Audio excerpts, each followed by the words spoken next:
Hello, Stats class. Here's lesson 10-2C, which, as you probably could have guessed, is significance tests for comparing two means. So we've done those confidence intervals already. Before we go on with an example, I want to talk about the pooling thing. And we're going to title this section, To Pool or Not to Pool. Because we have learned, actually, so far we've learned 3 different procedures for comparing two populations, and 2 of them were in 10-1, which was proportions. And then we're moving on to 10-2 now. Well, we're in 10-2 now, which is means. And in 10-1, we're going to make a big table here. And leave yourself some space to write inside these squares, so make them a little bit large. So in 10-1, we did confidence intervals, and then we did significance tests. And then in 10-2, we did confidence intervals, and now we're doing significance tests. So this is today's lesson right here. And in 10-1, we made a big deal out of pooling. So let's talk about that some more. In 10-1, we did not pool for confidence intervals.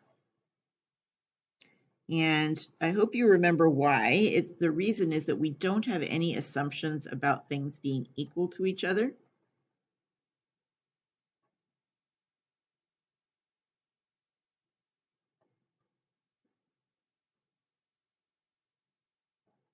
About the population proportions being equal or anything like that.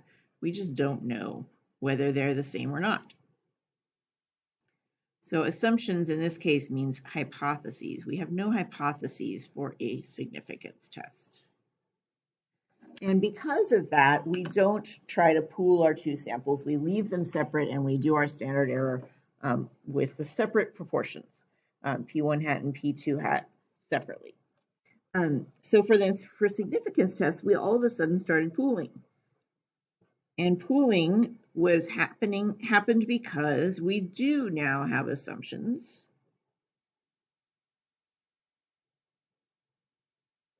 We're doing everything based on the assumption from the null hypothesis that the populations are the same. That's what H0 generally says. And so because of that, we did PC hat, which was x1 plus x2 over n1 plus n2. That was our total successes out of our total sample size.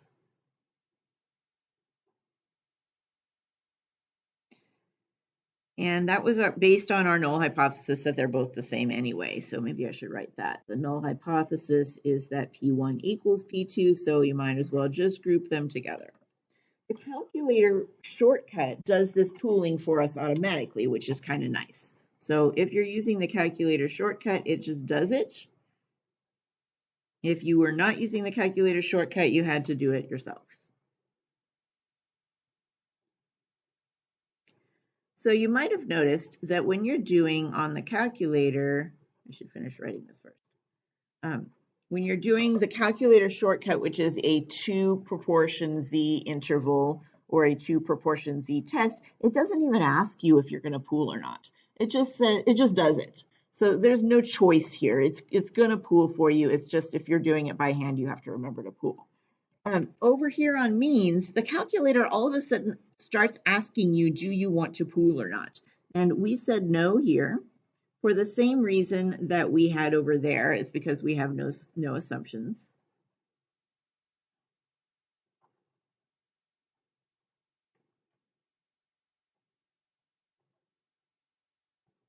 Same reason as before, but weirdly enough, the calculator asks you if you want to pool.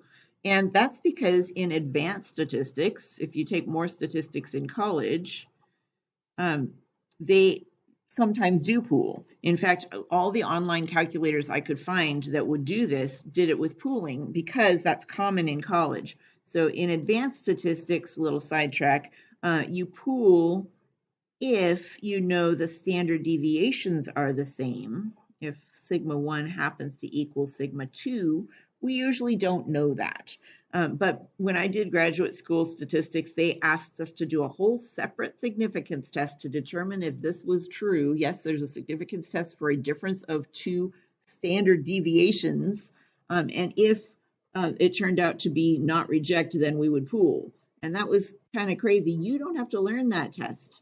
So that's the reason why so many online calculators do it that way.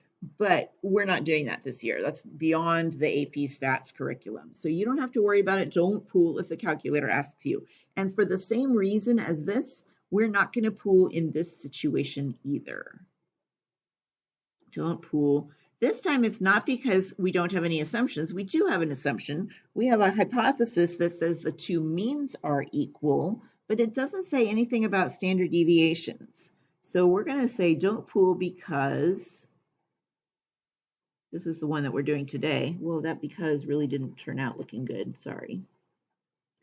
So don't pool because we don't know sigma 1 and sigma 2.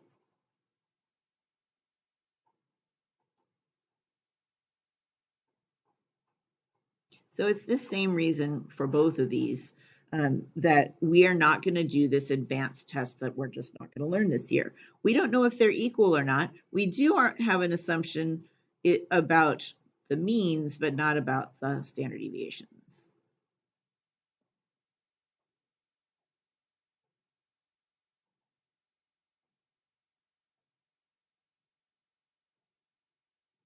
So our null hypothesis, in other words, says that mu1 equals mu2, and that doesn't tell me a thing about the standard deviations. So basically, on the ones where the calculator doesn't ask you, you can trust it to do it right. That's nice. And the only reason you need to know about pooling is so you can show work correctly and check conditions correctly. So this is the one situation where you're going to pool. If the calculator asks you pool or not, just say no. And that's on both of these situations. If the calculator asks pooled or not, I'm telling you for this year, I should put an S instead of an ED. I'm going to tell you this year, say no. And then later in college math, if you take more statistics, you might learn how to do this test, and then sometimes you would say yes. So one way to remember this is if your calculator is telling you to pool, you would not want to jump in the pool with your calculator. So don't do it. Just don't jump in the pool with your calculator. That would be bad for it. It's one way of remembering that you're not supposed to pool.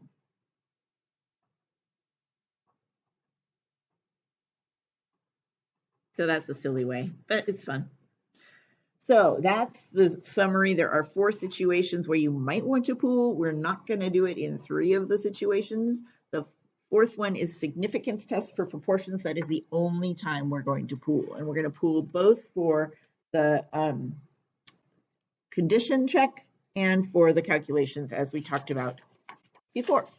All right, now that we've talked about that, let's do an example. We're going to do the full 4 steps. Significance test for a difference of 2 means. And we're actually going to shorten it a little bit by doing the same example we did in the warm-up with the Target versus Walmart bags. Because you've already seen that data. It might already be in your calculator even. We'll use the same example as that.